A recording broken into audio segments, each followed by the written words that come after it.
This episode is made possible by Armoire. Armoire makes getting dressed easy. With a clothing rental membership from Armoire, build the perfect wardrobe with brands that are high quality, unique, and recommended just for you. All you have to do is take a 5-minute style quiz and select items from your dynamic, personalized closet. The styles show up at your door in as little as 2 days. Then when you're ready for new clothes, just swap them out. Listen, I live in Southern California. There is absolutely no need for puffer coats or any sort of those winter jackets. But when I travel anywhere else in the world in these cold months, I'm often burdened with the task of getting winter clothes. And now with Armoire, I can just rent my winter wardrobe. It's brilliant. Right now, our listeners can give Armoire a try and get up to 50% off their first month. That's up to $125 off. Just visit armoire.style/dateable. That is armoire.style, spelled ARMOIRE.style/DATEABLE to get up to 50% off your first month and never worry about what to wear again. Try Armoire today.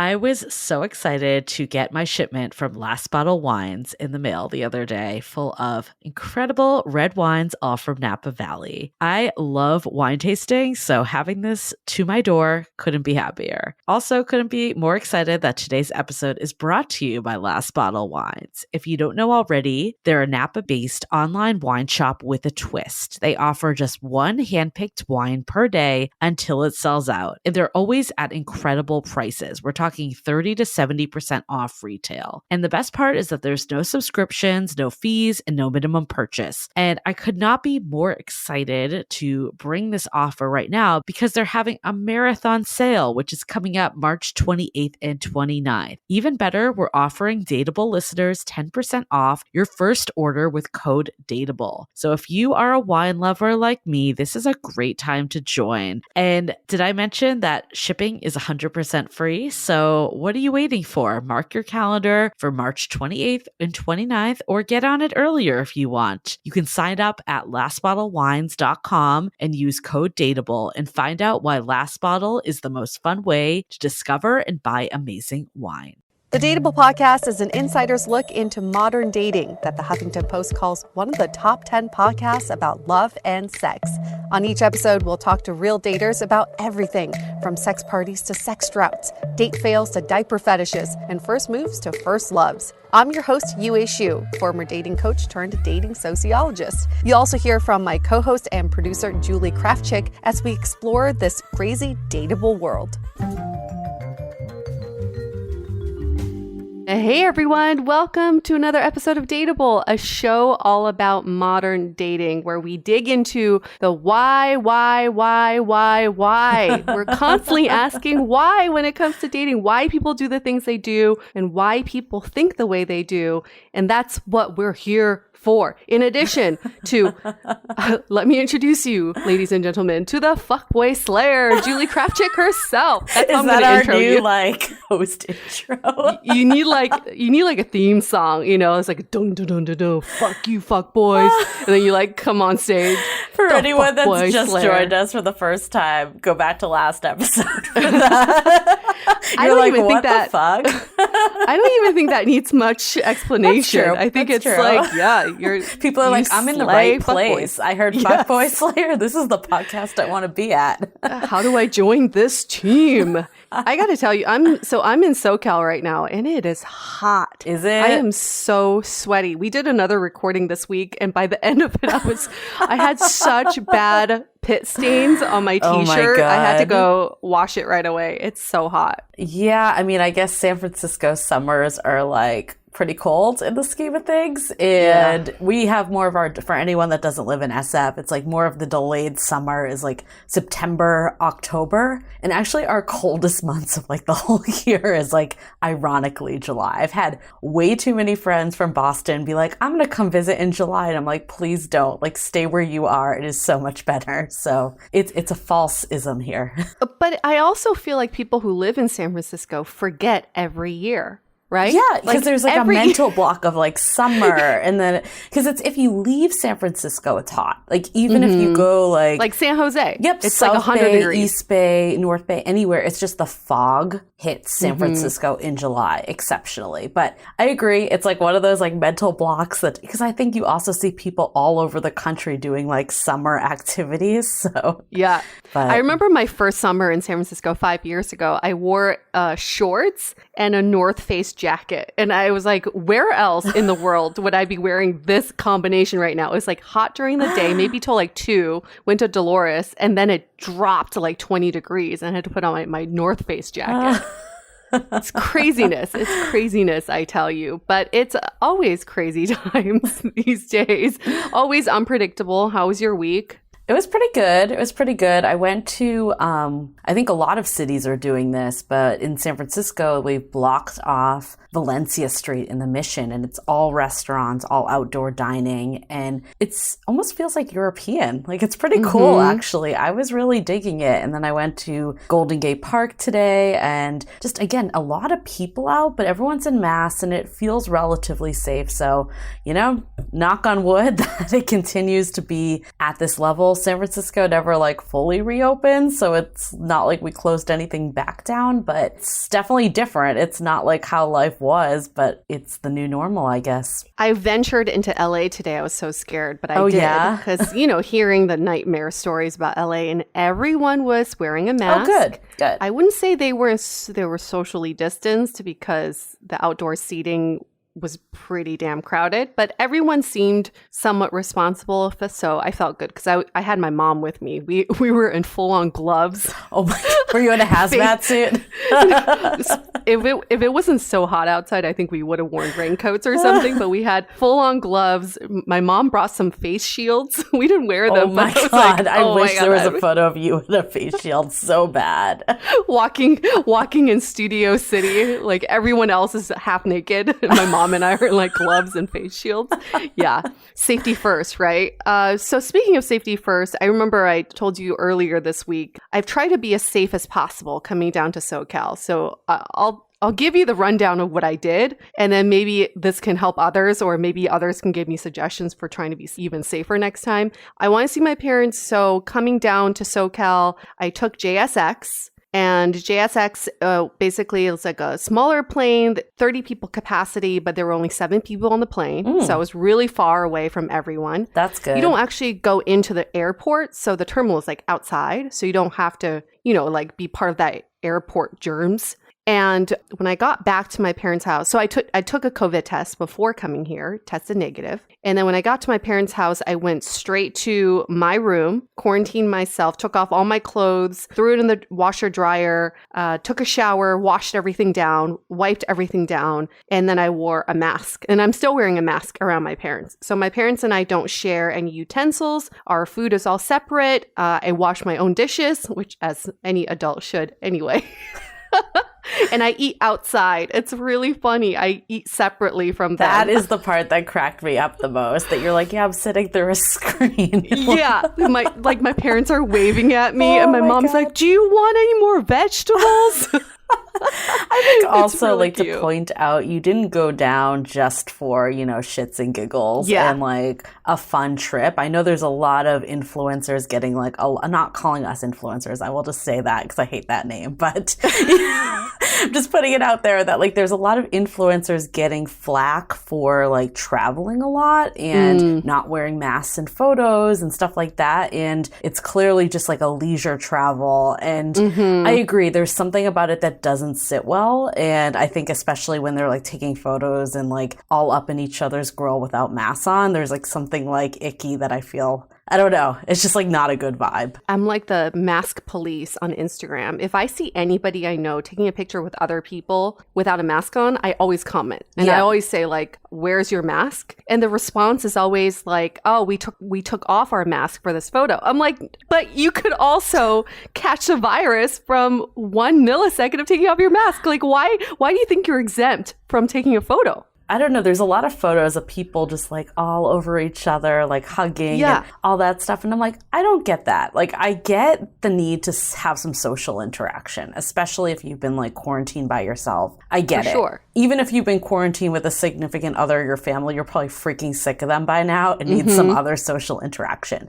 So I get that as long as you're like safe measures. But like, what's the need to be like all up hugging someone? Like, I can bond with you from 6 feet. Like, there's no need. And why do you need to take off a mask for a photo? You look probably better with a mask on. I'm just saying, a lot of people look better with a mask on. So keep it on. I will say, though, we had at the happy hour this week, we do, for anyone that hasn't heard this already, we do the weekly, I'm sure most of you have, anyone do, we do the weekly happy hour in our Facebook group. People have loved just as a way to connect with others.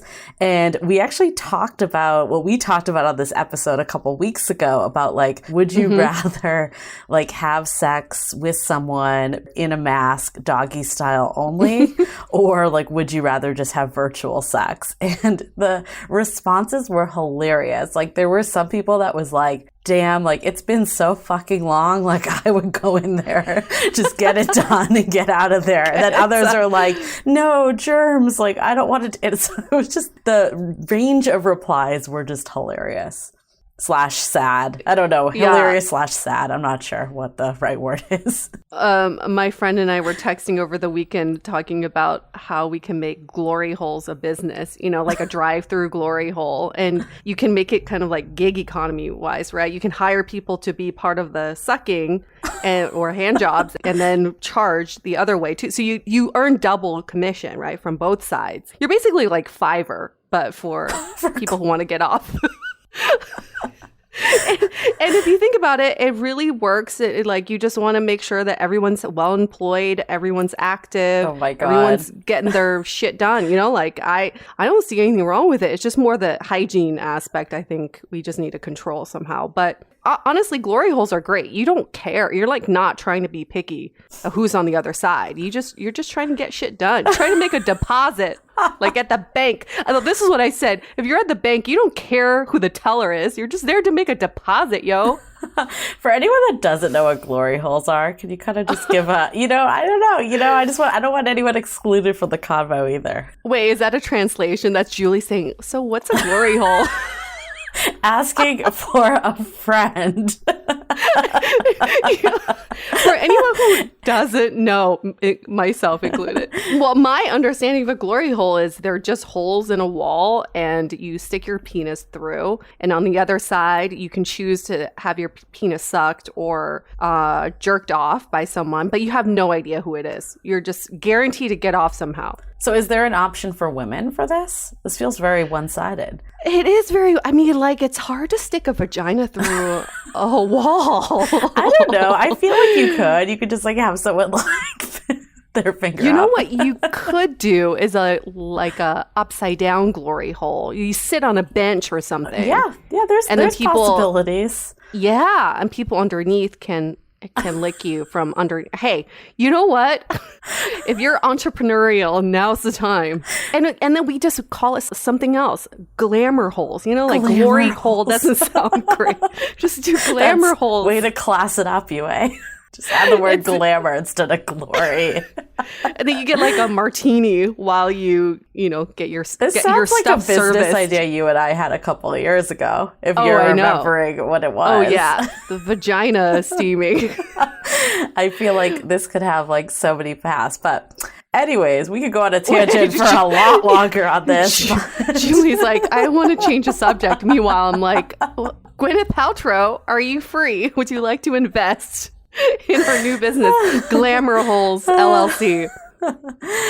But I've had quite a week, Yue, doing this dating app experiment. Oh, yeah. So you many traveled fittings. all over the world. I have been everywhere. I actually took notes because I had so many findings that I was like, I'm not going to remember them. Fantastic. Refresh first. For anybody who doesn't know this experiment, Julie has decided to travel the world dating through virtually. So she has chosen a different location each day? You know what? It started off each week, and now it is condensed a lot because there's a lot of different locations. So I'm saying, like, sometimes I even go 2 places in a day. Oh, damn.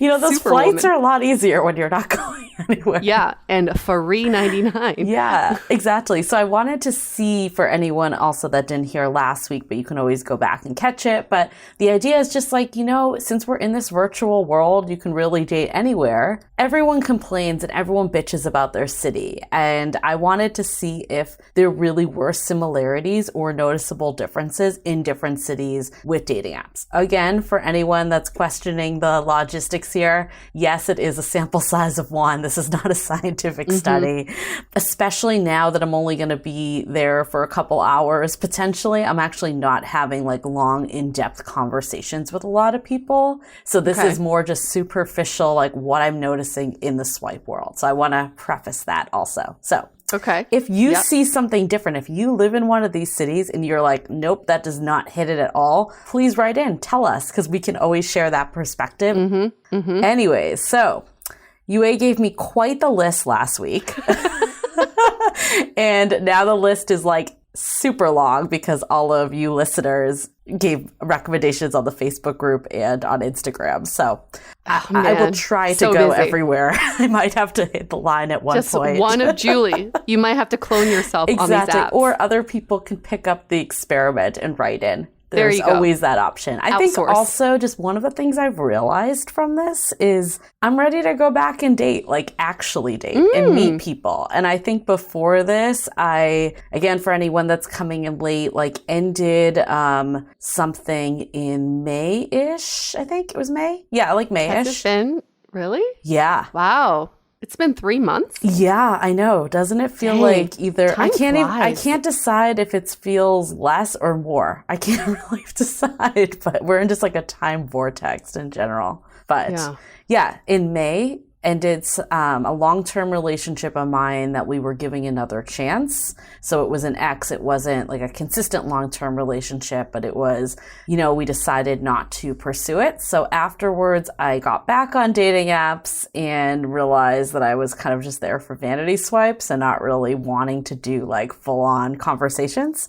So I took a little time off and now I did this experiment. And honestly, this experiment has made me want to just like meet up with people in real life again and have more actual connections and dates. So I think you said it really well, Yue, in our episode with Minji, like I date me first, which we talked about like getting back onto dates after a breakup too. It's like you kind of know when you're ready to just meet people again, even if that's just platonically, like you have an urge to meet someone, not like feeling like you should be on the app. So I've gotten that urge back. So thank you, Experiment, for getting me out of my shell and maybe coming back there. I think there's always a silver lining in every experiment. That's awesome.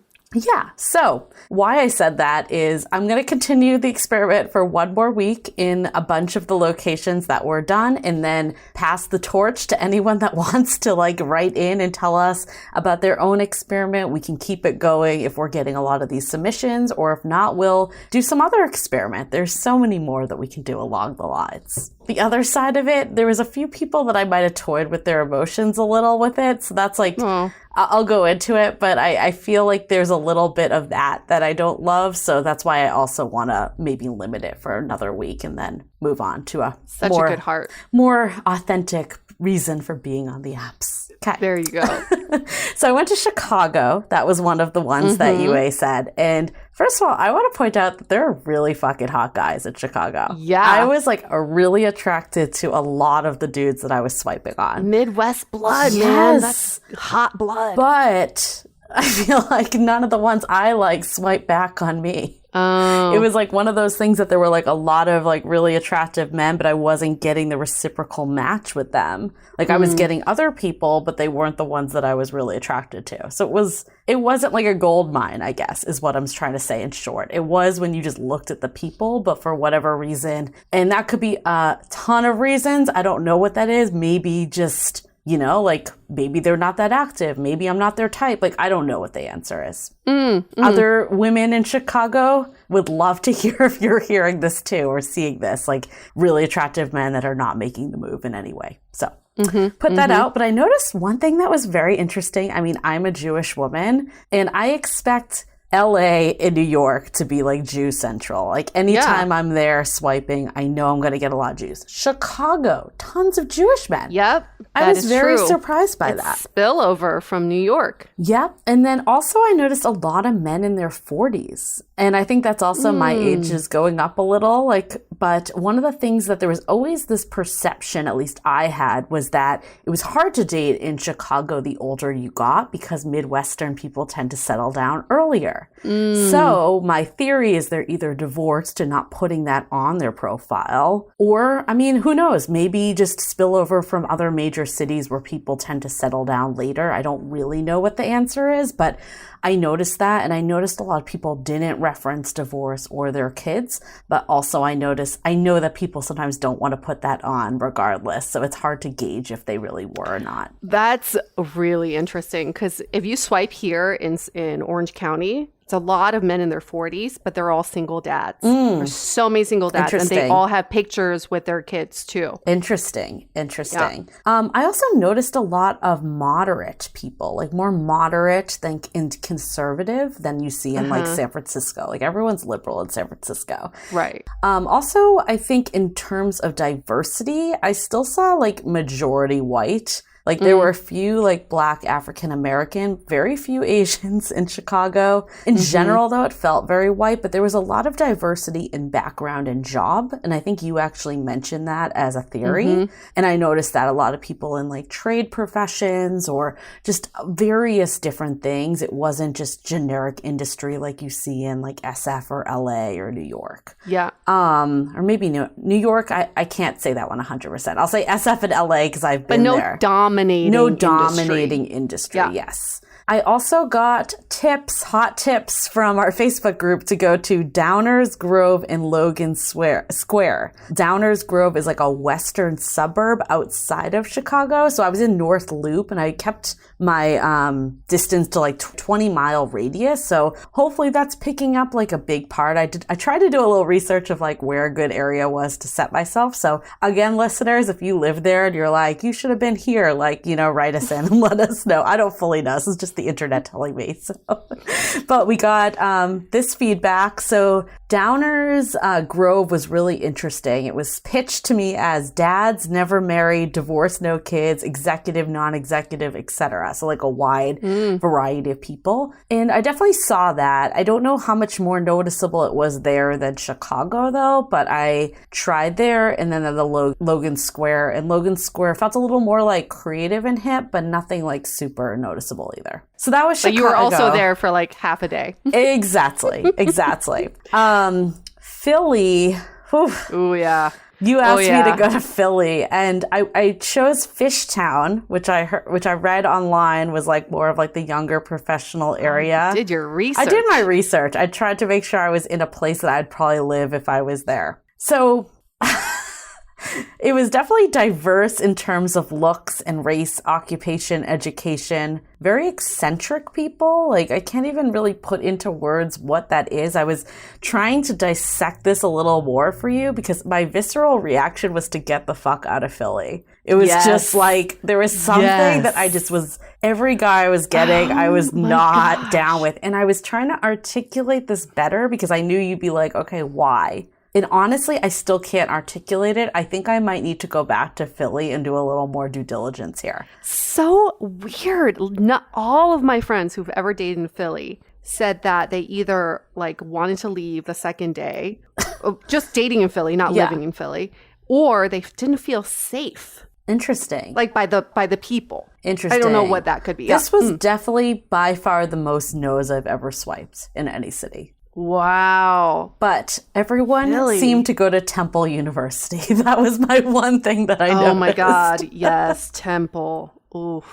I mean, yes. Again, I can go back there, but I would love to hear from our Philly listeners of what it's really like. Because again, even if I go for a day or two, I'm not going to get the full thing. I think once this restriction gets banned, you and I should take a little trip to Philly because I want to know what's happening there. I want to know too. I know people who travel to New York just to date because they did not want to stay in Philly to date. Wow. What is going on there? Yes, okay, please write into us. Okay. Yes. So then I went to Sicily because you told me I was going to thrive in Sicily. Where? So, well, Hinge apparently is not very popular in Sicily, so it was very hard for me to get matches. I had to keep moving my location. I had to actually turn off that 20-mile radius was something I preferred. And then I finally got this really hot guy, and I looked to see where he was from, and he was from Tampa, Florida. What? I noticed everyone there was an expat. So, needless to say, I think Hinge just might not be a thing there. It's not a local thing there. So, I couldn't really read Sicily, I guess, in short. My one match was a U.S. resident. So. Yeah, no, I think that's really just the app itself. Yep. So while I was across the pond, I decided to hit up London. I know this wasn't on the list, but you know how I love London dudes. And whoo, boy, was I right. I literally right-swiped on everyone. You definitely have a thing. London is very diverse. The people you're getting, but there's just something about all of them that just... some it factor. I don't know what it is that makes me... Are they really witty? Yeah, they're witty. There's something charming about people. Charming. And yes. I got so many messages too. Yes. I think also what I loved about London is that usually on Hinge, so you can just like someone's photo. And I admit that I'm lazy as fuck with dating apps, and I'll typically just like someone's photo and not put in a message. And the guys in the US do the same. They'll just like your stuff, and then someone eventually will start it, whatever. But in London, people would they would add comments to the photo when they sent it over. So I saw just a lot more messages, engagement.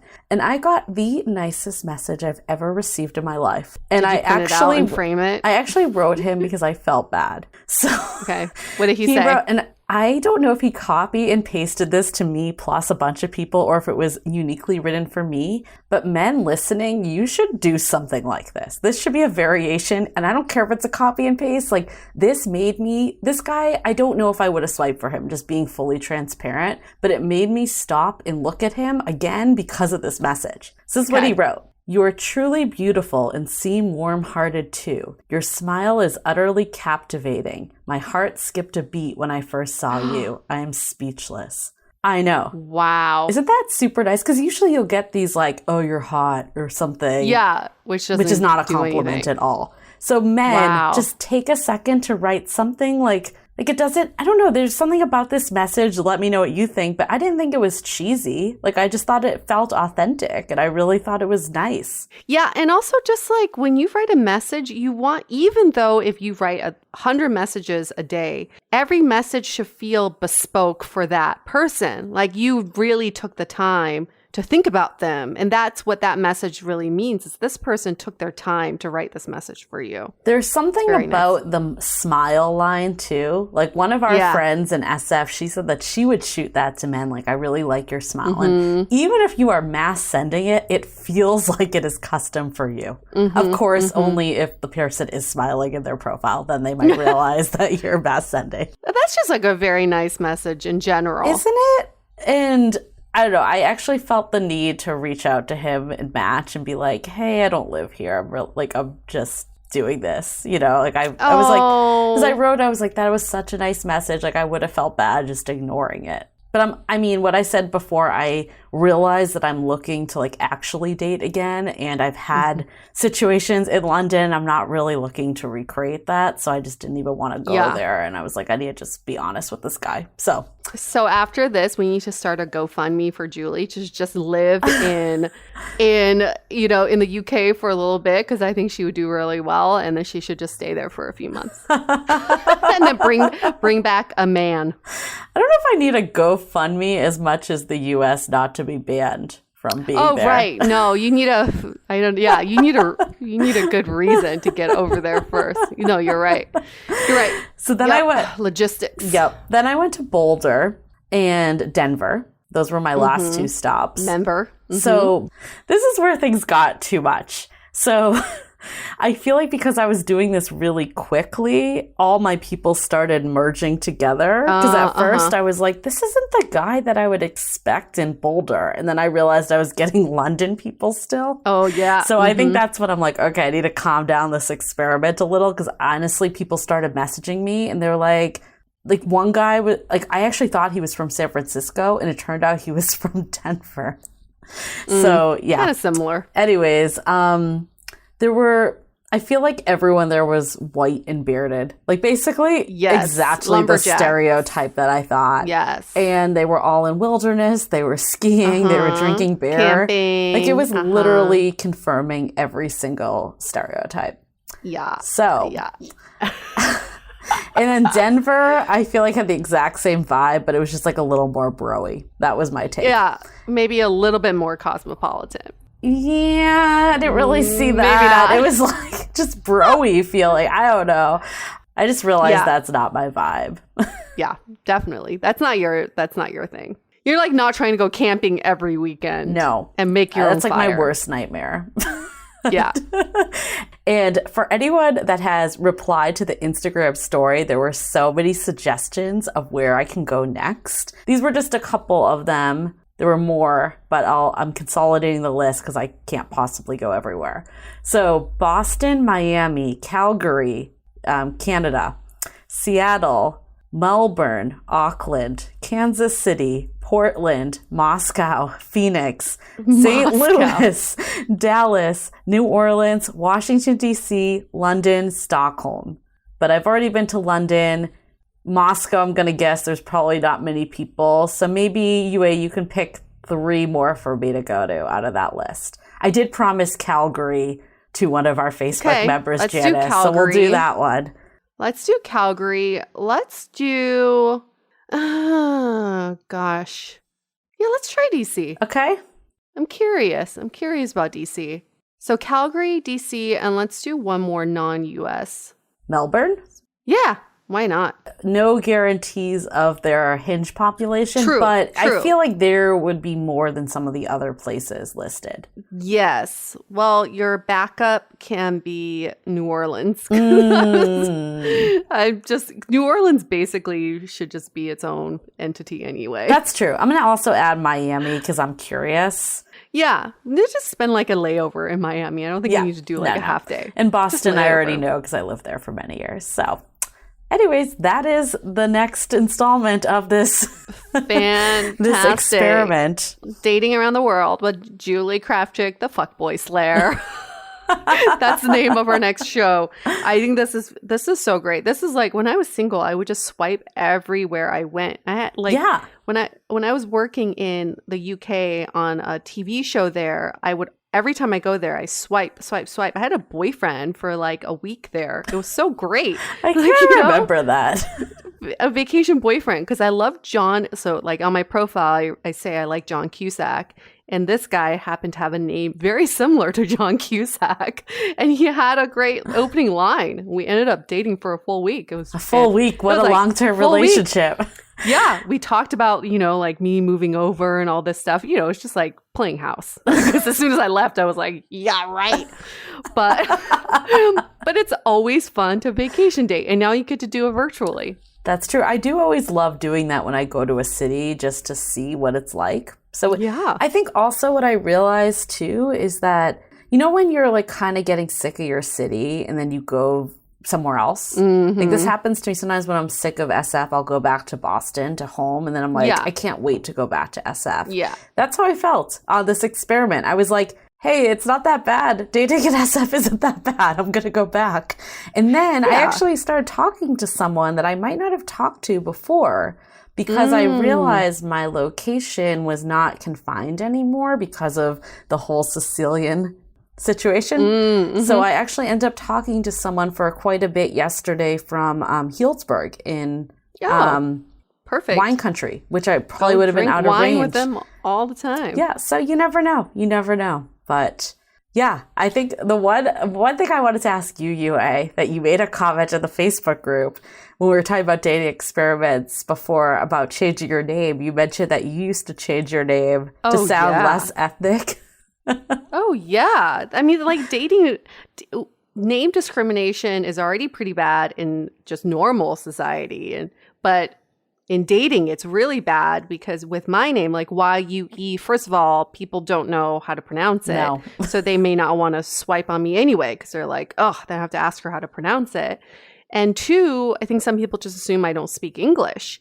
So I remember going on a few dates where the guys would show up and be like, wow, you speak perfect English. I'm like, and you don't. Like, what does that mean? But I get it. Like, name discrimination can do a lot. But when I changed my name to Tiffany, I would get so many bro matches because it makes sense, right? They're like, it's Tiffany. So I think you should definitely do a little name experimentation for that next round. Okay. Next round. Yes.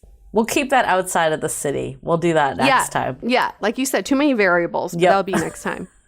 Yeah. And then we have people vote on different names. It's going to be so good. Yes. It's going to be so good. I love it. Love experiments. This is going to be just so, I mean, like you said, I think at the end of the day, what you learn from dating experiments is you learn a new thing about your preferences, which makes you more open, and it puts you in a better situation to like find someone in your own city. Yeah. Woo woo. Okay. So we're going to start something new this week. You've all loved the Would You Rather so much on our Instagram that we're going to post a new Would You Rather every Wednesday on our Instagram for you to answer. So we're going to post the next one this coming today, right? If you're listening to this today. But anyway, Wednesday. if you know when Wednesday is, we're posting it on our Instagram. It's at Dateable Podcast. And then when we record this intro again the following week, we will let you know all the results. Every week, you're going to get a new question, and then we'll reveal the results and comments and feedback. I have a really good one for this week. So definitely get on our Instagram. At Dateable Podcast. Follow us.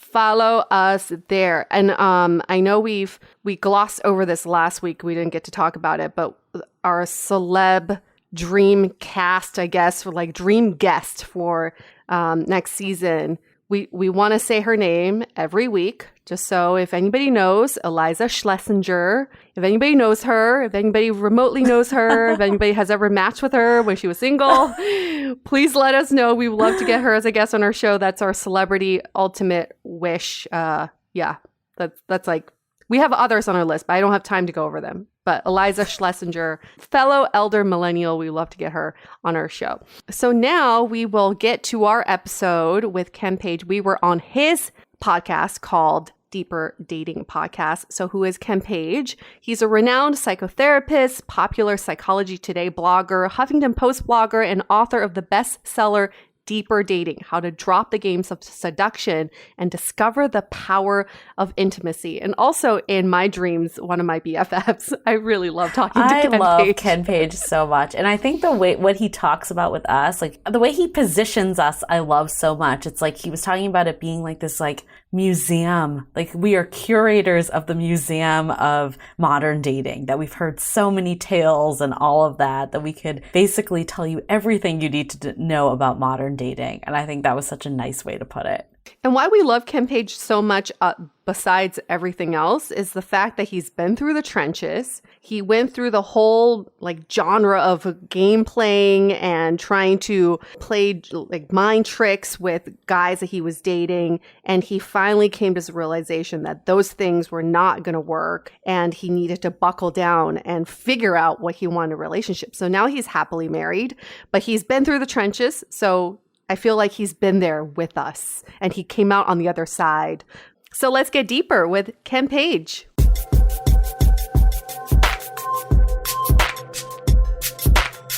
So, Yue and Julie of the Dateable Podcast, I'm so thrilled to have you here. Thanks for having us, Ken. Yeah, we're excited too.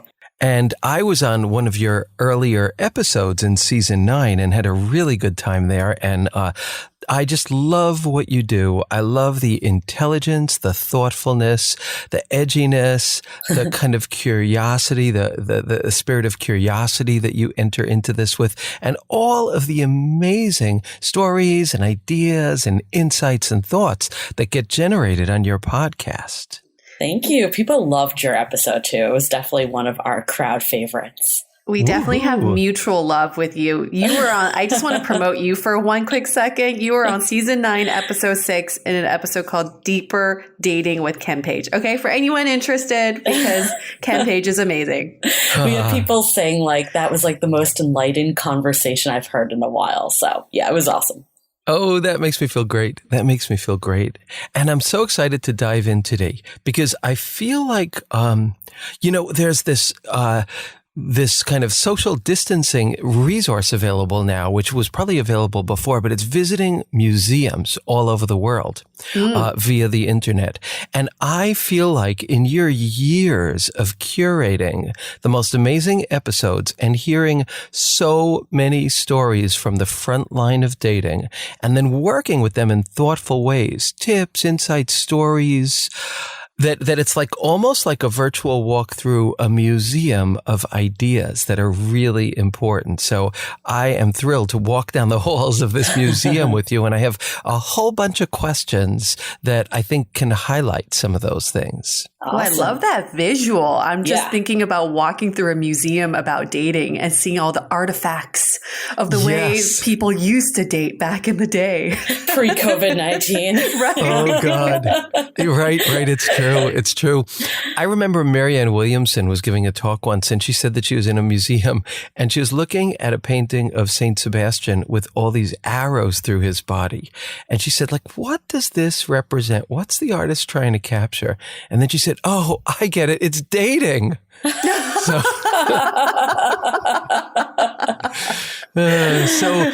I'd love to hear from each of you kind of, I have a whole bunch of different questions, but here's one question that I want to ask is, what is standing out for people that you talk to these days the most? Let's take a quick break because sometimes you just got to engage your brain in a different way, right? You've all heard me talk about Best Fiends by now, but I seriously can't get enough of it.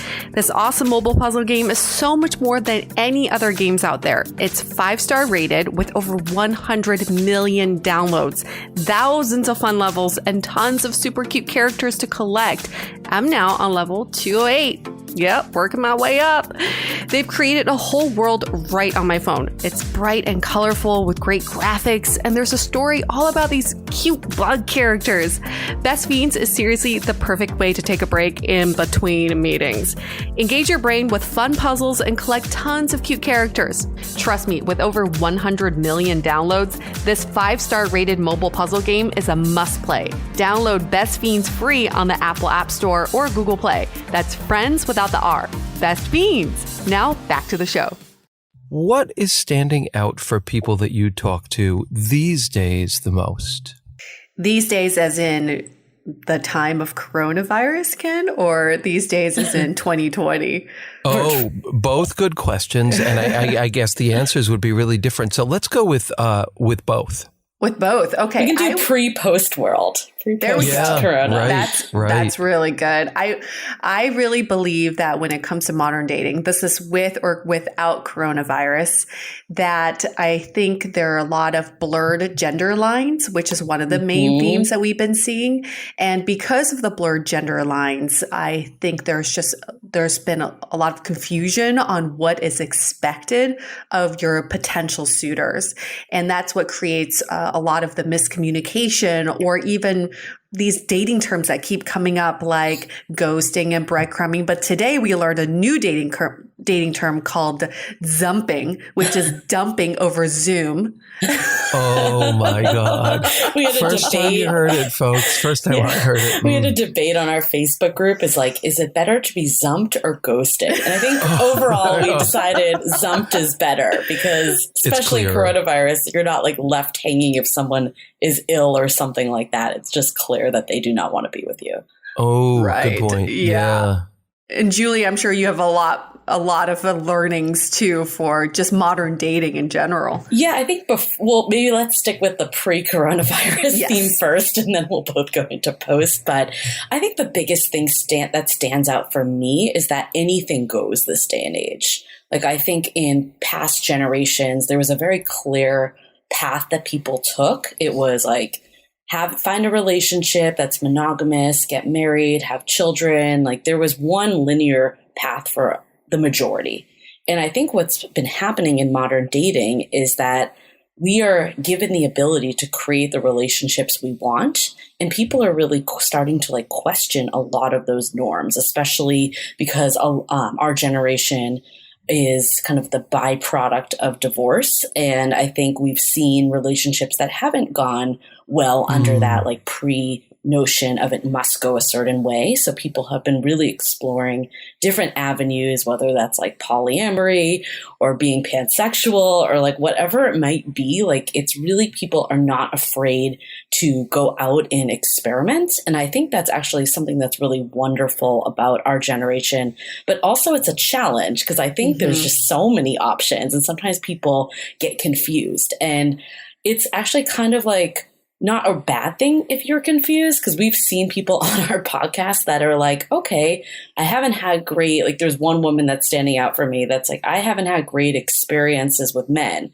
I'm going to try dating a couple. I'm going to try opening my Bumble to women and just see what happens.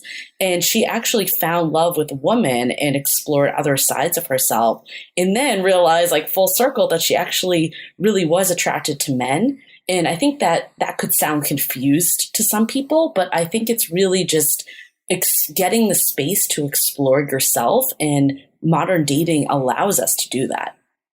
So interesting. And the things that each of you said really are connected because you're kind of crossing these tripwires of taboo and entering into a new space, which is both wonderful and scary and also really confusing. Yes. So, yeah. And just kind of like thinking about both of those parts, it's easy to get scared, right? Like it's easy to like want to venture into something new, like, oh, I'm attracted to this person, I'm attracted to this situation, but that doesn't fit in with what feels like home or safe to me, but I want to go ahead with it. But then the fear comes up, the confusion comes up. And what do people tend to do with that in each of those arenas that you both described, the shape and the form of a relationship, but also like gender identity stuff? And I just got to take 1 minute and say that I am constantly tortured by relationship teachers who say, men, you have to be alpha men, or women, don't forget your femininity. You can't let go of your femininity or you won't find your alpha guy. It's agony. And I think that happens less for younger folks. I think to relate back to your museum analogy, Ken, is I think what people are feeling right now is that they're going through a museum and they're taking this map that their ancestors have passed them and said, you should follow this path in this museum to get to the exit or whatever the nirvana is. And everyone's ripping up these maps thinking, okay, I don't want to take that path because I don't believe that that's where the route I should take. But what it's causing is they don't know where to go next. Which room should I explore next? What art should I look at next? And so what everyone's doing is they're just throwing themselves into rooms of art and to just see how I feel. So it could be like a room full of naked art. How does this make me feel right now? A room full of biblical art. How does this make me feel right now? And I think what's happening right now, especially during time of quarantine, is that people are trying to digest and analyze how they're feeling. Because I think daters for so many years have just tried to experiment and going to these different paths. But now's the time, their quiet time, to say, how did these rooms really make me feel? And then what is my next step? I think that's so dead on, because I think that is the challenge with all this, is that there's like analysis paralysis, that you basically just don't do anything. And we've heard, like we talked to another author that basically was saying how a lot of times people would say they want relationships, but because they weren't in the right place financially, or they hadn't explored their career to the maximum yet, or they weren't fully the person they wanted to be, or they didn't do whatever they're trying to get to the next level. But the problem with that is you're never 100%. So it's like, when do you just take the chance and like dive in with someone and kind of evolve together, versus taking that time to figure it out on your own and waiting for that like perfect moment that's just never going to come. So I think that's been a challenge for people, is overcoming all these options, all this self-reflection, and just making like moves. Like we've talked about, the only way to really understand relationships is to get into relationships. And that could be like a month relationship, a 3-month relationship. It doesn't need to be years and years, but that's like the best way to really understand what you want, opposed to kind of just getting into this decision-making mode that doesn't go anywhere.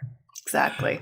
Yeah. Oh, there's so much in this. And it's making me think of a million things, but one thing it's making me think of is the vulnerability of the person who is in that new room already and then gets a newbie who's frightened. And right. It makes me think of gay men having a relationship with a newly out gay man or gay woman, especially like if that other person comes from a religious tradition that kind of claws at them and grabs at them in terms of guilt and all of that. And I remember a gay male friend of mine, we were just hanging out in his room and he said, so I'm lying on this bed and everyone has to start out in the closet. And when they're ready to come out and make the decision to fully come out, then they could join me in bed, but not until then, because he had been so disappointed so many times.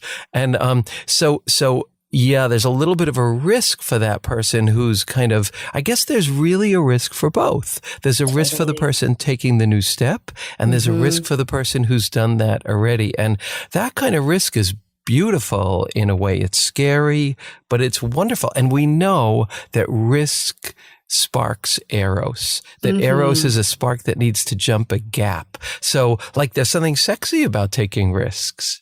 Yeah, if you think about it, sort of our approach to romance and love lives are kind of trailing behind how we approach life in general. Because I think if you look at millennials and younger generations, they are motivated to try non-traditional lifestyles. They're motivated to not have a career, and they're motivated to not possess and own things.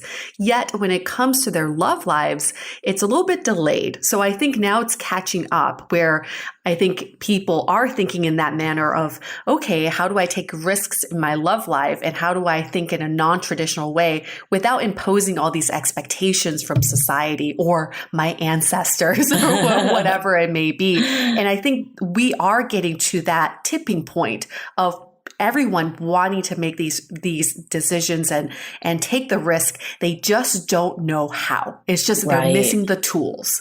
I think that's a really good point, because I think to our conversation just a few minutes ago of like how much self-analysis do you do versus take action? And I don't think it's one or the other. I think you do need to actually get in touch with yourself. And I think there's a mistake people make of just dating over and over again and never taking time to self-reflect either. And we always talk about just like the importance of therapy and just like getting to the root of what you're really looking for in life and all that. But I think you have to balance that with also being willing to be vulnerable and get hurt and take those chances. And So I true. think, and I think that's like kind of maybe the silver bullet is like, how do you get to a place that you're feeling self-confident enough and that you don't need a partner, but you're willing to make room for someone and really take a risk with it? Because what we see, and I think this is maybe the biggest challenge that people face, is that everyone wants to just be like half in. Like they never want to admit that they had a great time or tell that person that this was like such a great date or they really like them or whatever. And they're always just trying to play it cool. Like, yeah, I could take it or leave it. Like, you know, like we actually just did like a Love is Blind experiment on our podcast. And we saw with both of the people that ended up going on a date is they basically were like, yeah, it was good. Like I would see them again, but if it doesn't work out, I won't be devastated. And I actually think that approach might be the most dangerous because it just puts you in this middle limbo that you're not taking a chance either way. Yeah, I love remember that. we also talked about this on your episode, Ken, when we had you on. Oh, yeah. For some reason, we're in this competition to show the least interest in the other person. And Yes. whoever shows the least interest wins somehow. And that's just baffling to me because that's not how relationships work. I blame bad dating books for that. Like For I think sure. there was like that Why Men Love Bitches or whatever that would teach you to do exactly what you just said, Yue. So I think there is that ingrainment, especially in people that are kind of like crossing that maybe elder millennial line of like the new way of thinking and the old way of thinking. I think a lot of us struggle with, should I play these rules that I was once told, where younger people are like, what are you guys even talking about? Yeah. And the bad part of when we do that is when we suppress our enthusiasm, it turns into a frozenness or a secret neediness, or more likely both. And those are not great places. And that's because I think that's like another thing is that like, I mean, I think we all have all different kinds of circuitries of attraction. And I know that I could be attracted to, in my past, but still, just the experience of attraction, like it's easy to be attracted on all different levels to someone who feels a little bit withholding. Like there's a lot there, but there's a lot not given yet. There's something where you want to win that person over. And I know that kind of circuitry of attraction. And it was like where I spent many decades of hell before finding my husband. But then there's another thing is I could be deeply attracted to someone who really goes out on a limb in showing me how much he cares and how much he likes me and sexually, emotionally really gets vulnerable. That is sexy too. It's risky, but it's really sexy. Exactly. I think like one of the things that at least for me, has been the most fascinating our podcast is when we do we've done a bunch of these date experiments where we hear two different perspectives of the date, or just like we've heard couple stories or just anything that's like double perspective. And I think when you're dating, you forget that there is another person there that has a life before you, especially if you've gone on like one or two dates. How many hours have you really spent with this person? 4 max, right? It's like you have no idea what's going on in their lives. And I think we tend to think, and I definitely was guilty of this, like in my 20s and maybe even like very early 30s, like thinking like I was the center of the world. And if they weren't texting me back, it meant that they didn't like me. And it took like, I think when you play the games and you're like, I'm going to hold off and see if they text me and all that, it doesn't actually get to the root of like what's happening in their lives. And it just maybe like makes this push pull that doesn't do anything and it doesn't move this forward. And I think like, for example, we had in our, like a past guest of ours and someone in our Facebook group saying that he got ghosted during quarantine. Like he was supposed to do a virtual hike date and the girl just like fell off the face of the universe. And my point to him was like, why don't you just reach out and tell her that you were really looking forward to, because they had one virtual date that I guess went really well. And he said it was like the best connection he's had in a long time. And it's like, what is the harm in reaching out and saying like, hey, how are things going? Like I was really looking forward to this date, especially right now when COVID-19 is rampant. Like there's so many external things happening in people's lives. Like dating might not be at the forefront for everyone right now, especially if they're dealing with health things or family or whatever it may be. So why not give this person the benefit of the doubt and try to come from a place of understanding and putting yourself at least out there a little? Like, what do you really have to lose at that point? Wow. So I just want to take that, put it in a little, like on a little, I don't know what, a little pedestal, a little advice pedestal. That's really big and really actionable. And I know it's really true. I mean, when I met my husband, he was with his 2 kids. I was with my 1 kid. I was like totally available and looking, and he had his hands full with his girls. And so he blew me off on, I would say, 1.5 of our dates. And, and now you're married, right? Yeah, we're married. Yeah. I gave up. I was like, all right, I got to be the adult here. I give up. And then one night I like woke up bolt upright with this feeling like if I don't go out of my way, I'm going to lose this opportunity. So I did. And I just think what you said is a lesson to everybody. Like it's really worth it to take that extra step of vulnerability. I mean, you're not going to keep doing it if the person's not interested, but not trying could be such a loss for just the reason you said. So I just love that. Right now, if you're not with them, what do you have to lose by reaching out one more time? It's the same situation that you're in now. Exactly. I think there is a line, though. Like, I don't think someone should be like reaching out every day if they're not hearing back. Like, I think my personal take is like the one-time rule. It's like the one-time benefit of the doubt. Let me just throw it out there, be as vulnerable as I can in just the fact of how it's affecting me, and that like come from a place of love, not accusing either. And see what dating the advice response. For the world. Right. Yes. I love that. And I just have to go back to like the actionability of the first thing you talked about, that both of you talked about, which is, so you're doing online dating. what are the parts of yourself that might not fit into the gender stereotypes you think you should be showing, but you kind of feel? Can you put that out in your profile? Can you put it out with the new person you're meeting?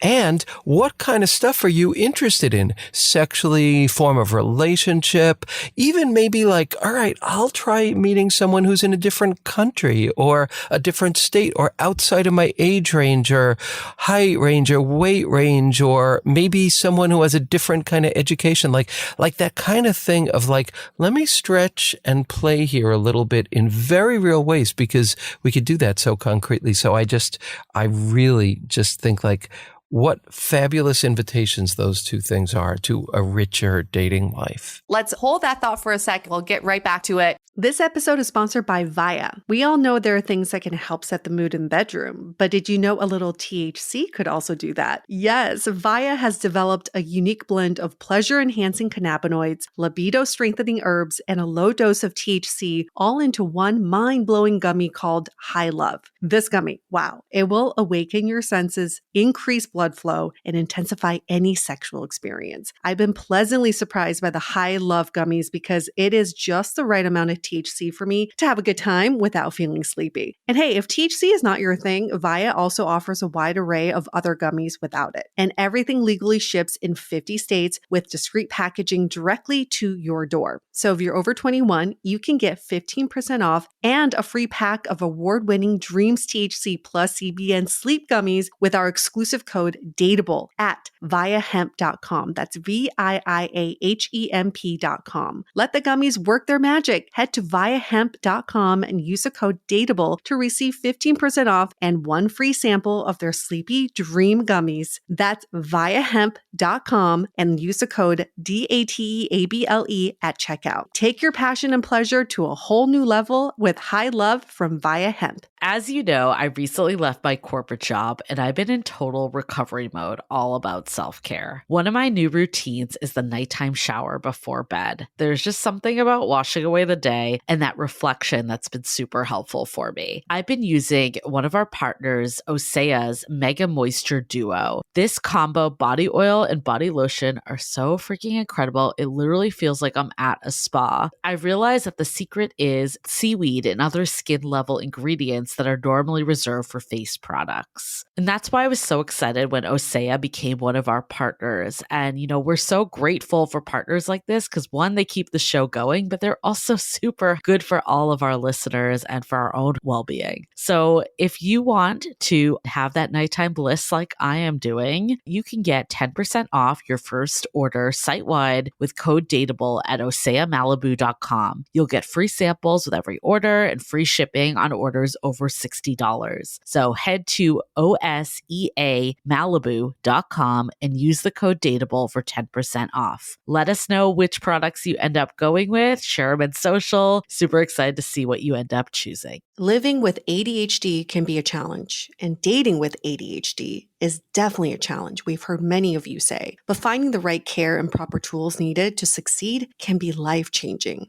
Done is an online ADHD care platform that can get you all the resources you need to help manage your ADHD. Online visits, refills, and a 24/7 care team made for you. In just 1 minute, Done's online assessment can help kickstart your ADHD treatment journey. With experienced clinicians, worry-fill refills, and online visits, you can start getting personalized care as soon as today or tomorrow. So contact an expert team that can help you around the clock and get a personalized treatment plan just for you. Here's how you do it. Take a free 1-minute assessment and book an appointment with a licensed ADHD clinician as soon as the next day. Get continuous care, one-click refills, insurance coverage, and 24/7 care team support with Done for just $79 a month, and pharmacy copays as low as $0. Visit get.donefirst.com/podcast to learn more. That's get.donefirst.com/podcast to learn more. Done. Turn ADHD into your strength. That's a really great scenario you just presented too, because we get this question a lot. What should I divulge on my dating profile? What should I say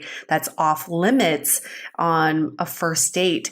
And our answer is always there shouldn't be anything that's off limits if it's important to you. Love it. And I think what a lot of people do on their dating profiles or when they meet someone in person is they talk about their deal breakers, which I think is so detrimental for any relationship, because a deal breaker means it's an absolute thing. Like there's no budging. You are absolutely not going to like someone because of this thing. And it makes you come off very close-minded. So what we always advise people is in your profiles, instead of saying your deal breakers or what you like, what about listing things that you don't know about, but you're curious about?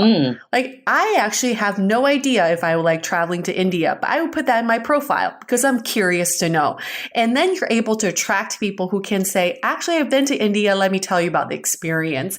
And it just makes you seem very open-minded and just fluid in so many ways. And that's where beautiful things can come out of it. So these are the kind of pieces of dating advice that people don't get to hear. Love that. That's so great. I got to stick with this for a minute because so many people are doing online dating. So from all of your experience and all of your thinking and reflections, tell us more about kind of other ideas or tips or suggestions for making online dating a richer, more effective experience. Just like, what have you learned? What have you heard that you really liked? Just anything like that. These tips are gold, and they're the kind of things you do not get to hear. I think like just sticking with profiles for now, but I think online dating can go even much further than that, clearly. But just to like continue on that for a second, I think one thing that, because we actually do like profile reviews with some of our listeners if they're interested in doing that service. And I actually had a really interesting conversation with someone recently. And they had a lot of photos, like, for example, of them doing like extreme adventure challenge. And one thing I commented to them was like, how important is this in your life? Is this something that is like make or break? If you don't have a partner that's going to do this with you, that wouldn't make you happy? Or is this kind of like, oh, a nice to have, or something that I did once or twice, or I'm kind of just using this photo because I think I should have this extreme photo in there to look cool, or whatever it may be. Yeah, I think from a female perspective, from someone that isn't like a super adventurous travel type of person, my thought was this feels a little intimidating. And I guess where I kind of came to him was when people are looking at your profile, they're trying to imagine a life with you. They're not trying to say, oh, that guy looks cool because he did this crazy hike. It's, oh, could I see myself being in this person's life? That's why I think it comes down to how important is this? And to the point of if this really is something that like you need in your life, and if you had a partner that wasn't, then by all means keep that in your profile. If it's not, and what really came out of my conversation with him is he's like, I don't actually really care if I do this with a partner. I've done this maybe like once or twice in my life. Then my advice was to lose that photo. So I think it really comes down to looking through it as a lens of building a partnership with someone, not showing off in your profile. Yeah, that's such a great one, Julie, because it's like, you guys stop with the fake news when it comes to your dating profiles. I think everyone feels like they have to have certain photos, one to show that they're active, one to show that they're adventurous and they like to travel, one to show the sensitive side, another one to show them in a group setting so they're social and fun. That is not the formula you need to follow in order to attract a partner, because everyone has the exact same set of photos. Right. Stop spreading the fake news and just use the photos that are quintessentially who you are. And if you can't find those photos, it means you don't know who you are. Why not spend the time to figure out who you are first? It's crazy to me the amount of people who come to us for dating advice on their dating profiles, and then they'll push back and say, but I heard that you're supposed to have one where you're half smiling. But I heard that you're supposed to have one when you're outside and like your hair is flowing, you're doing a jumping shot. Right. Like, where are you getting this news? Because that's not you. You're having someone else tell you who you are. That's just fake news. So stop with it. And that goes back to this balance again of taking the time to get to know yourself before you're just kind of going and going and going to find someone else, versus finding out who you are, what's core to you, and then making a plan and acting on it. This is beautiful. And I just want to kind of like do this thing of extracting two really, really actionable things out of this. One is this kind of theme concept of that what you're trying to do in writing your online profile is give a sense of what it would be like to have you in their life, in someone's life, what it would be like to have a life with you, and to have that as kind of a way that you're thinking. And I love that. And then the other thing is that for your photograph, that what you're thinking about is what really shows me. And I'm just so certain that those pictures will have more punch and more magnetism and more attractability for the right people. So I love those things. And I just want to say, anybody who wants help with their profile, this is a wonderful place to go, is to Julie and Yue, because so many people will push you to be witty and push you to be cool and push you to be all these different things. And those are not the profiles that you want to write. You want to write the profiles like they're both saying, that are really you. Yeah, I would just say that so many people write their profiles trying to appeal to the masses, like it's a presidential campaign. And you are think about only writing your profile for that one person. Right. That is the person for you. Stop trying to build as many matches as possible. You're not like trying to attract 1,000 people here. And in fact, it's not a popularity contest. All it takes is just one person. So okay, this is huge. This is huge. That's so important. I love that. Yeah, because people get so hung up on I'm not getting enough matches. And I get it that you need enough volume coming in because you just don't know where people are at. But also just getting a ton of quantity that's not going anywhere isn't really solving your problem either. I think that's really true. And also, I just want to say, especially for women who are maybe over 50, and say constantly, I don't get that many responses. And, you know, the kind of like thing of so many guys who are in that age range and older only want younger women and are kind of like kid in a candy store immature. There's really a lot of that going on. And so you might not get as many matches, and in the work that I do with people, as people kind of really become their more essential self, as they tune the radio dial to them, to that dial, they may find less people. There may be less people, but those people will be more resonant, kinder, more available. That just is the kind of, when people do what you're describing, somehow the kind of people they meet and the kind of people that are drawn to them begin to change. And there's a dignity and an integrity to what you are saying that I think comes across. You know what? Yue and I have we have a belief that isn't always popular. Like people will always say that it's a numbers game, and we think it is not a numbers game. Definitely I'm with you. Okay, well, your unpopular opinion with us. So. Three of us now. There are more people out there that agree, but I think we've both witnessed so many people that go on date after date after date, and they don't go anywhere. And I know even for myself, like in my 20s, when Tinder first came out, I was going on like 3 to 4 dates a week, and they never went past like a couple dates. Yeah. And I think it's a trap when you think that just you need to fill your funnels, and the more, the better. And I think what we've seen too is like we had one person that we did an exit interview with, one of our favorite podcast episodes. We called, one guy came to us and said, I've been on hundreds of first dates. His Hinge his Hinge account was so full. I've never seen someone with more matches in my entire life, but none of them went to second dates. And we actually ended up calling 5 of his past dates to hear like what happened. So it was like an exit interview like you have at work. And it was eye-opening and fascinating. And he thought he was getting rejected time and time again. But most of the girls actually wanted to go out with him again. But he was projecting his own insecurities of rejection onto them. And like, for example, a waiter came by and said, do you guys want another drink? And he said no. So the girl obviously thought he was not interested at all. But in his mind, he was feeling like she was not into it, or she had to get up early for work the next day. So I think it is not all about the numbers. It's about having a genuine connection and also putting yourself out there truly and being vulnerable and taking those steps. I really agree.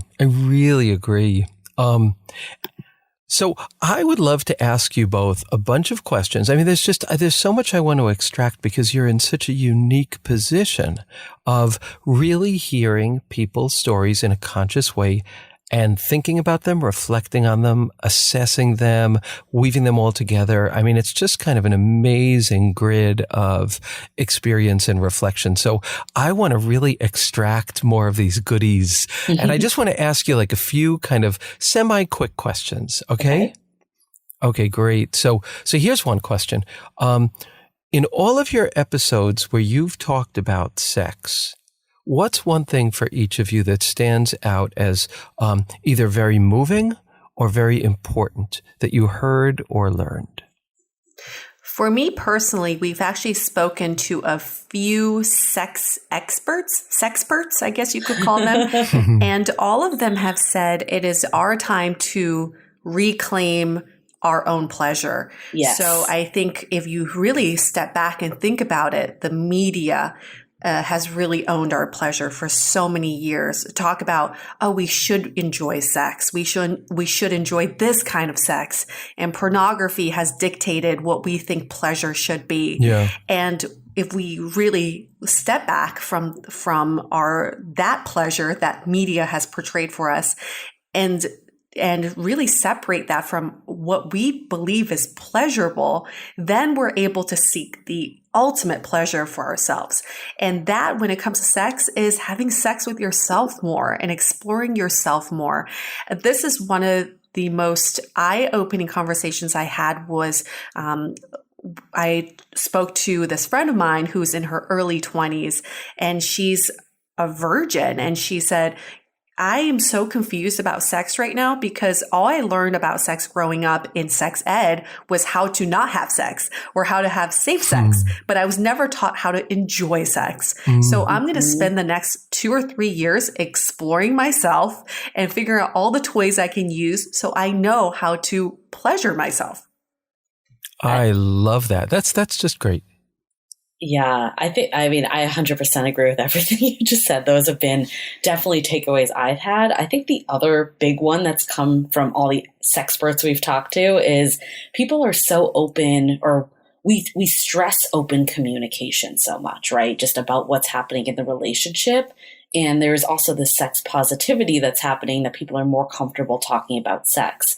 But for whatever reason, a lot of times we're hesitant to talk about what's not happening or not going well in our sex lives with our partners. Like there's still this like walking on eggshells feeling like I can't discuss this with them because it's a blame situation or something to that sort. And I even found myself, like I had a friend that came to me asking just like for some advice in her relationship, that just things weren't going very well. And I had a trouble bringing myself to ask her like what her sex life was like with him. And I think I was thinking about it, like, why did I have such trouble? And there's this feeling that it's so private that I can't share it and I can't talk about it.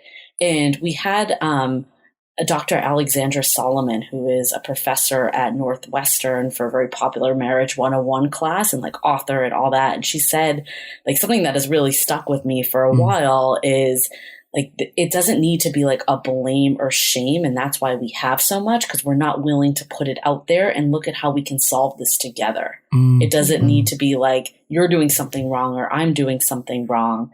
And especially like if we have different sexual desires, like it doesn't always have to be so black and white. Like if one person is more vanilla, the other person is more into kink, like maybe there is something that you can start to explore together. Or also maybe there's a way they can find that outlet elsewhere. Like with the way, again, it kind of goes back to what we were talking about earlier of people just defining their own relationships more. And it doesn't have to be just something that we're prescribed to from what we've learned and what we've been taught is a relationship. So the same goes for sexuality. Like how can you explore together and bring down the barriers and make it something that doesn't have blame or shame? I love that. I love that.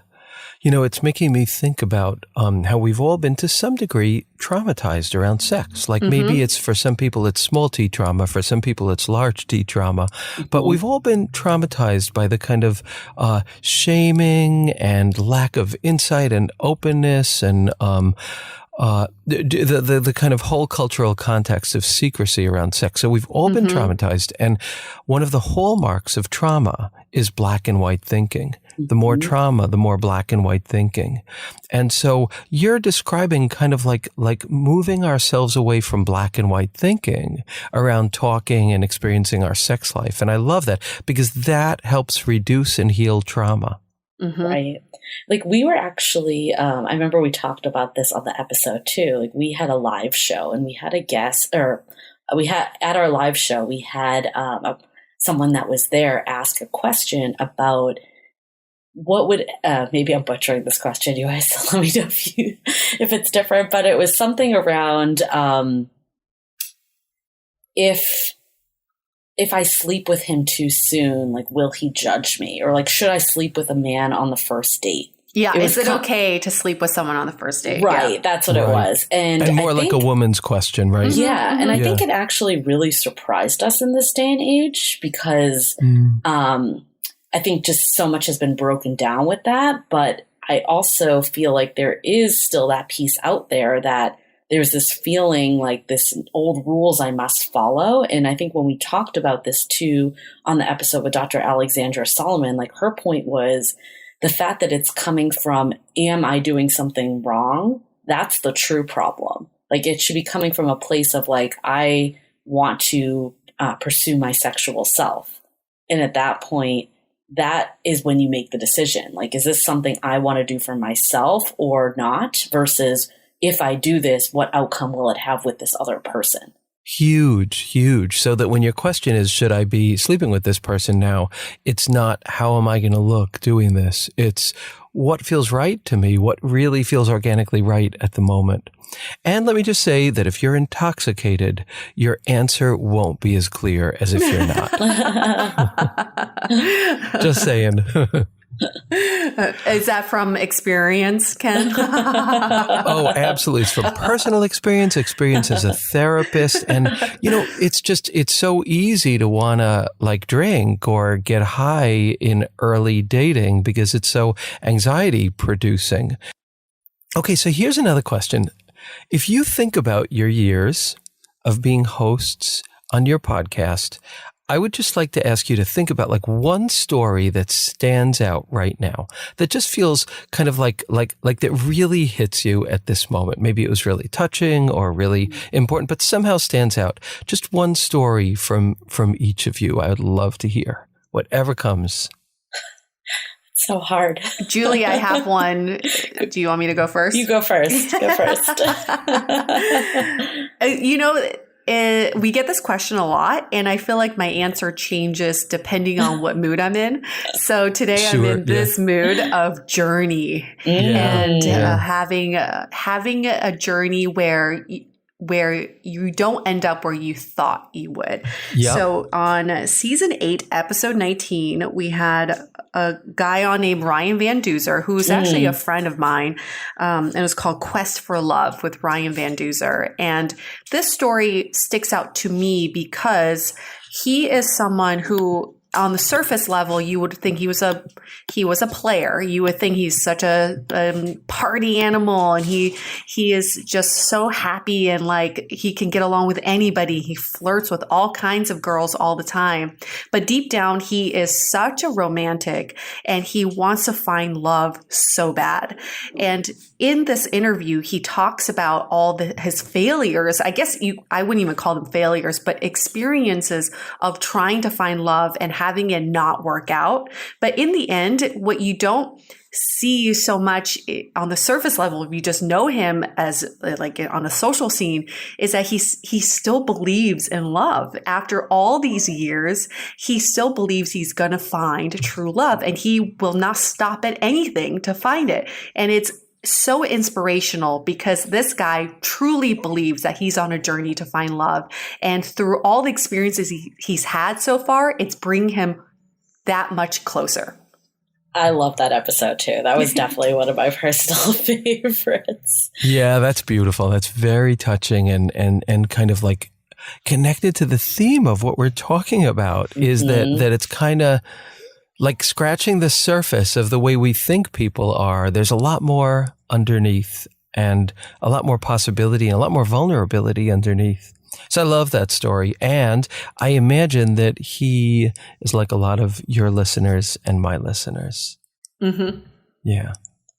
You know what? I kind of agree with you, Yue, that depending on my mood, my pick changes. So I'm gonna keep something that's related to this conversation too. Is we had on season 6, I believe, it was called Just Say Yes.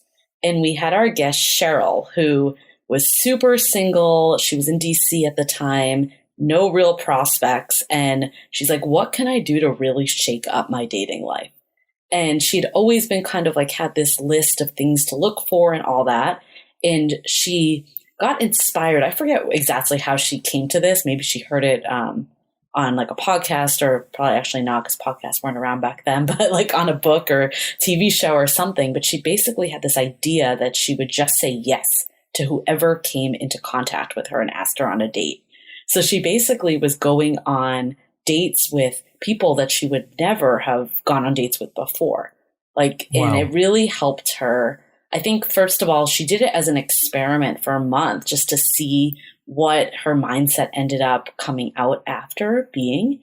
And a few things I think came to surface for her is it really did actually help her get clear about what she was looking for in a partner, because she had so many people that she was interacting with and people that she might have dismissed earlier because of whatever superficial things. I think she said like she had like an M&A fighter or someone that she would never have come in contact with. And she actually like found him to be like really sweet and sentimental. So it was things, again, that wasn't on the surface that she would not have even gotten the chance to look at if she hadn't been so open. But the other big thing that happened for her was that men were really coming out of the woodwork. Like nothing else changed in her daily life. Like she was a teacher, so was in a predominantly female environment. She didn't change she didn't lose weight. She didn't change her hairstyle, like nothing like that. But she was getting hit on like so many more times than she ever had in her life. And it was Amazing. The energy that she was putting out there. Yeah. And eventually it actually led her to her husband, who she's now married to with a kid. And she was also, because she had all this experience from this experiment, she was able to see that he was the first guy too that really like asked her, for example, like, are you dating other people? Like wanted to know if he was the only person in the running, and started to also talk about like a life that they could share together, things that she knew now from so many other people that weren't coming into conversation, that this was a keeper. Oh my God. Julie, yeah. I love that one as well. Me too. I think that episode was so inspirational on so many levels, because a lot of times we think, oh, once this happens, then I can do this. Like we're waiting for stuff to happen. We're waiting for milestones. But she just proves to you that she can take hold of her own life. She is in control, and she didn't wait for anything to happen. She made things happen. Right. Like she did. Like, I feel like I've definitely fallen guilty of this too. It's like, oh, I must lose 10 pounds and then I can go back onto the dating scene. And it doesn't work that way. Usually no one notices except for you. So. It's totally true. Totally, totally true. That was an amazing story. These were both amazing stories. And I think that they like captured the whole theme of this conversation, which was something about like the magic of openness, yes. The risk, the scariness, and how openness actually changes the field, our magnetic field, our internal state, that commitment to a kind of openness changes things. So true. Yeah, I think that's like, it's interesting because our podcast, we've kind of evolved over the 4 years that we've been doing this. I think both Yue and I thought initially like, oh, let's just do this fun podcast where we hear people's stories, and kind of like, we didn't even expect to learn that much from it. Like we kind of thought like, oh, we'll just share like funny dating stories. And over the years, it has evolved to just being this platform where we look at things with just like an open and new perspective, and like hear different perspectives, different experiences. And it allows you to really just like change the way that you approach dating. And that's where it's been so fascinating to how it's evolved. And that is why it's such a delight to get to speak with you both, because you both are, going back to the museum image, you both are curators. You're curators of news, of stories, of insights, of what's going on the front lines and the inside lines. And you do that in a way that is really thoughtful. So there's very few people doing that. So the information that you have is really, really gold. And you got to write a book about this, because like your perspective is just, who else has that? Who else is approaching these questions with such thoughtfulness and with so many stories? So, I feel like I would love to have you both back at a later point, because I want to extract more wisdom and insight and stories from you. And vice versa, Ken. Yeah. It's a deal. And it's the book is in the plan, so don't worry. Yay, good. To quote the great Ken Page when he was on our show, for everyone listening, he said, "The search for love is a big-ass journey." And I will always remember that quote, because it's so true. It's just a big-ass journey. It's never ending, and we're always constantly learning. And that is the beauty of finding love. Absolutely. Well, it has been a complete joy to have you both on the show. I can't wait to continue this conversation, but could you tell us a little bit about how people could get in touch with you? And all of this is going to be in the show notes. All these links and everything will be in the show notes, but we'd still love to hear from you every way that people could get in touch with you and what they could get in touch with you for. Sure. I mean, to start, just our podcast is available pretty much on every major platform. So Apple Podcasts, Spotify, Stitcher Radio, Overcast, pretty much any podcast player that you want to go to. So that's the best way to get in touch with us. But also on Instagram, we're at DATEABLE Podcast. And we also have a new Facebook group too called Love in the Time of Corona. That's been really, really interesting, especially as we're going through something so different and is going to change our dating lives even once this is over. Beautiful, beautiful. And you had said that people could work with you on their profiles. Is that correct? Yeah, we also offer curated coaching. So you can do profile reviews with us, or you can choose one of the coaches that we've specifically picked for dateable listeners. Yes, you can go to our website. It's all on there. So dateablepodcast.com, and then on dateablepodcast.com/coaching is where you can find that. And we're also always looking for submissions for stories. So if people have their own experience, because I think what is a little different about our podcast is we talk to experts, but we also talk to just real active daters that are going through their own stuff. And we love hearing different stories. So you can submit them through dateablepodcast.com/story. Fantastic. Fantastic. And is there anything that each of you would like to say in closing? Just a last closing thought.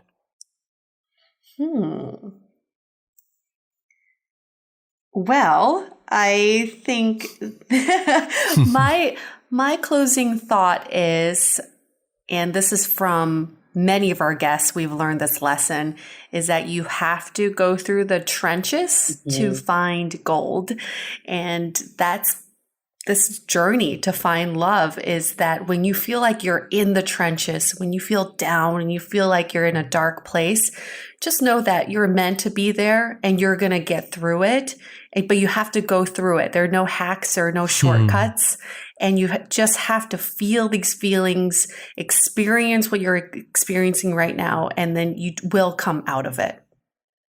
That's a really good one. I think the one that I always, and we've talked about it kind of throughout this whole thing, it's the balance of your own self-work and your own self-love, and then also relating with others and getting into relationships. It can't be one or it can't be the other. It needs to be a combination of both. But I think if you don't do the self-work, then it makes being in a relationship really difficult, because you don't actually know how to state your needs. You don't know how to have that healthy communication, and you don't know how to actually work with someone. And I think at the end of the day, the most successful relationships that we've either heard from experts, or we've heard from people in them, or we've experienced ourselves, is when two people are committed to making it work and to being open as a team to like figure out how to make things better for both the partners. And it's not one person versus the other.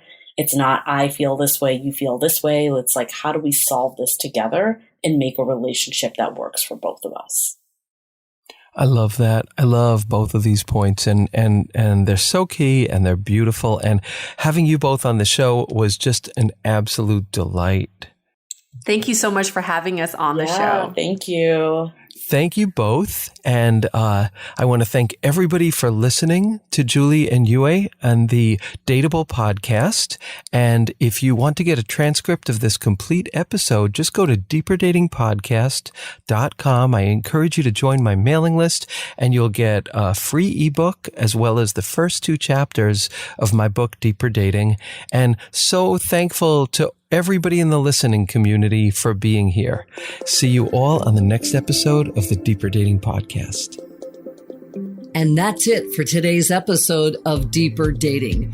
Be sure to go to deeperdatingpodcast.com, as Ken has a few more gifts for you. Then join us on the next episode.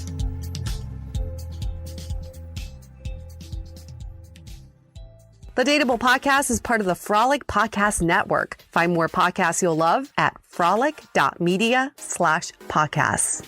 Want to continue the conversation? First, follow us on Instagram, Facebook, and Twitter with the handle @Dateable Podcast. Tag us in any post with the hashtag #StayDateable, and trust us, we look at all of those posts. Then head over to our website, dateablepodcast.com. There you'll find all the episodes as well as articles, videos, and our coaching service with vetted industry experts. You can also find our premium Why series, where we dissect, analyze, and offer solutions to some of the most common dating conundrums. We're also downloadable for free on Spotify, Apple Podcasts, Google Play, Overcast, Stitcher Radio, and other podcast platforms. Your feedback is valuable to us, so don't forget to leave us a review. And most importantly, remember to stay dateable.